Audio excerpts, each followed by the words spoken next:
11월, 12월에 우리가 무엇을 해야 될지 지금부터 잘 알아보시죠. 지금은 배 가수원이 수확이 모두 끝나고 낙엽이 시작되면서 휴면기에 들어가고 있습니다. 배에서 휴면은 11월 중순부터 2월 중순까지로 이 시기는 가장 중요시하는 밑거름을 주는 시기입니다. 우리나라에서 배 재배 가수원은 농가에서 대과 생산, 다수확을 목적으로 질소질 비료를 과다 시비하는 편입니다. 이 질소질 비료는 배나무 수채 생육과 과실 비대의 필수 대량 요소라는 점이 있으나 지나치게 되면 도장지가 많이 발생하고 신초 생장 정지 시기가 늦어지기 때문에 과피색과 당도 등의 과실 품질이 떨어지고 병해충 발생까지 많이 발생하는 문제점이 발생하게 됩니다. 그래서 시비를 정확하게 주기 위해서는 도농기술원이나 기술센터를 통해서 잎과 토양 시료를 반드시 분석을 통해서 그 필요한 양분을 늘리거나 줄이도록 해야 됩니다. 시비 시기에 대해서 간단히 설명드리면 낙엽 직후부터 이듬해 2월 중순 사이 휴면기에 주로 이루어지는데요. 사질 토양이거나 수세를 강화하는 목적이 아니면 낙엽 직후부터 될 수 있으면 일찍 밑거름 주는 것이 바람직합니다. 특히 뿌리 활동이 시작되는 2월 중순 이후 밑거름을 주게 되면 괴분과 우분 등으로 주게 되면 유기물 분해가 늦어지고 비효도 늦게 되기 때문에 이런 경우는 신초 생장이 늦어지므로 과실비대가 불량하고 과실의 품질이 떨어지기 쉽습니다. 그로 인해 앞에 언급드렸던 것처럼 기술센터나 기술원을 통해서 토양 분석이나 엽 분석을 통해서 여러분들이 가온에 부족한 영양소를 시비 기준에 맞게 주시면 훨씬 더 좋은 과실을 생산할 수 있을 거라고 생각됩니다. 암거 배수는 어떻게 설치할까요? 굴삭기로 깊이 60cm에서 1m 깊이로 폭은 50cm로 파내고 자갈을 2-3cm 높이로 평평하게 깔고 배수로 쪽으로 경사를 두어서 망사를 두른 유공간을 연결하게 됩니다.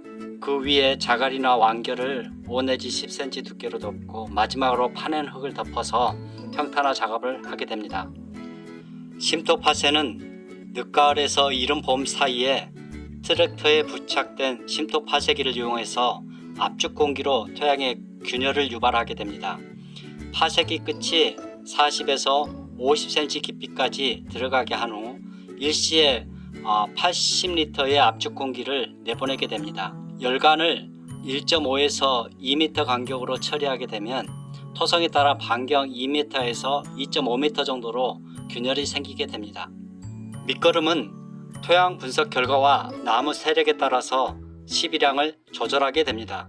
질소는 연간 시비량의 50에서 70%를 사용하며 퇴비와 유기질 비료는 300평당 2톤을 기준으로 합니다. 가축분 퇴비는 인산, 칼리 성분이 많으므로 유기물을 많이 쓰는 가원은 인산 시비량을 줄이도록 합니다.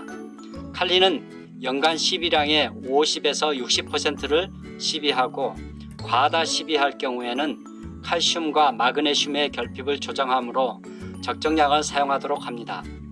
석회와 고토는 전량 땅속 깊이 고루 섞이도록 시비하고 고토석회는 300평당 200에서 300kg을 사용합니다.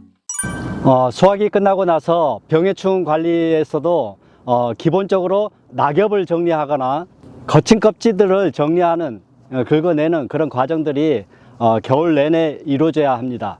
검은별 무인병 같은 경우는 낙엽에서 주로 월동을 하고 있기 때문에 낙엽이 되면 바로 정리를 하는 것이 필요하고 올해 주경 배나무 이와 가루깍지벌레 피해가 많은 농가의 경우에는 거친 껍질을 제거하는 것이 중요합니다. 비가 올 때에 그냥 긁개로 이렇게 긁으면 좀 부드럽게 긁어지기 때문에 신압으로 이렇게 정리하는 것이 중요하겠습니다.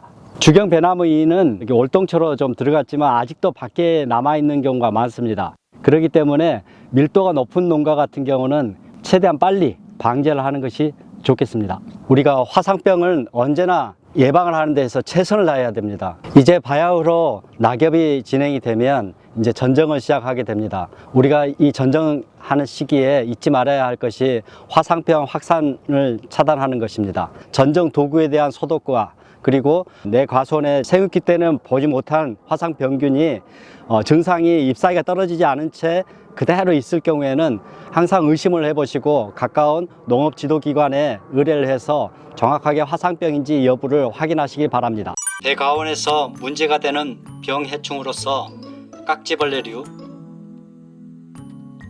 주경 배나무이, 그리고 흰가루병, 복숭아 순나방, 이런 병해충들은 대부분 거친 껍질에서 월동을 하게 됩니다. 거친 껍질을 벗기면 피해가 현저히 줄어들게 됩니다. 이 무렵에 우리가 배가온을 지나갈 때에 배가온에서 낙엽되지 않은 배나무가 보이면 화상병일 위험이 큽니다. 낙엽되지 않은 배나무를 보면 시군 농업기술센터에 알리도록 합니다. 검별무의병은 낙엽에서 병원균이 살아 움직이게 됩니다. 지금 가을철 병반에서 낙엽이 균사체로 이렇게 있다가 이후에 봄철에 잔한각이 생기는데, 이 잔한각인 4월 초순부터 낙엽에서 바람에 실려서 새 잎으로 과실로 이동하게 됩니다. 따라서 낙엽을 잘 정리해 주는 것이 필요합니다.